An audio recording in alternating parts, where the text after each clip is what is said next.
Hey, are you a loser? Truly and objectively, no. But perhaps you see yourself as one. If you think you're a failure and believe you aren't good at anything, I'm here to shake you free from that notion and put you on a path to a better tomorrow. You see, what you and many others like you suffer from is called a fixed mindset. You believe that your abilities are limited forever because they're limited in the moment. You believe that success and failure are permanent, that once you fail, you are a failure. You struggle to separate yourself from the results you achieve. You see your results as a direct reflection of who you are as a person. In a fixed mindset, the present will always be as it is now, no matter how much you practice. Worse still, you likely compare yourself to others in a less than flattering way. But what you don't know is that the outcomes of your efforts do not reflect who you will always be. There is no scorekeeper waiting at the end of time, keeping track of all the wins and losses of all the people who ever lived. There is no scoreboard or ultimate ranking system that determines whether you are a winner or a loser. All there is you and how you see yourself. There is such a thing as a growth mindset. In this way of seeing things, failure and success are never permanent.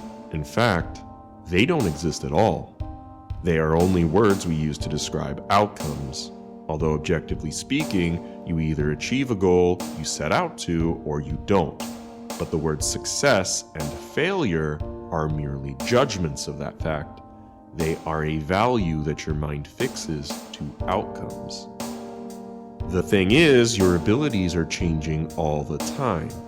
When you do not achieve a goal, you still gain something. It's intangible, it's experience. You gain knowledge and understanding, and you develop skills and build your talents.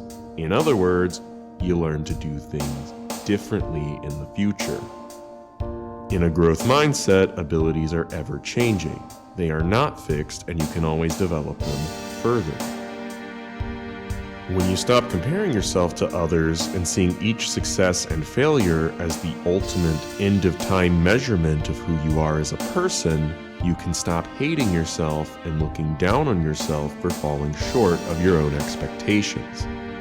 When you stop looking at results as the only measure of your success and instead see your efforts to improve as the real reflection of your character, you can start moving forward and growing as a person.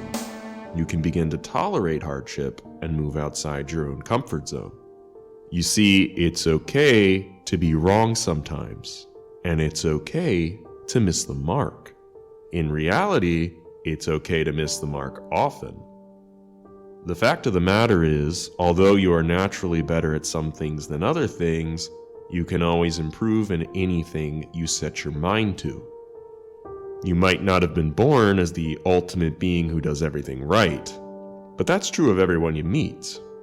You have to earn skill through effort, and you have to do things to be good at things. But that's the fun of a growth mindset. Once you release your need to soothe your ego and protect your feelings, you can realize that practice doesn't have to be difficult or boring. In fact, it can be as simple and fun as child's play. Practice is a living, breathing thing that allows you to set new benchmarks for yourself and work on new ways to achieve them. You can relish the fact that with each new day, you are now a little more skilled than the one previous. If you accept and choose a growth mindset, you will never have to worry about being good enough again, as you will have cast that concept aside entirely. You will be able to take on new challenges with vigor, newly focused on what you learned from the experience. You can live a more enriching life with new experiences that don't scare you half as much as they used to. You can lower your anxiety and embrace the unknown more readily. With a growth mindset, you can know you are always the best version of yourself that you have ever been. You can stop avoiding difficulty and instead love the constructive feedback that you receive. You don't have to be afraid of criticism anymore. And what's most important, however, is that you can be certain, and I promise that this is true, you are not a loser.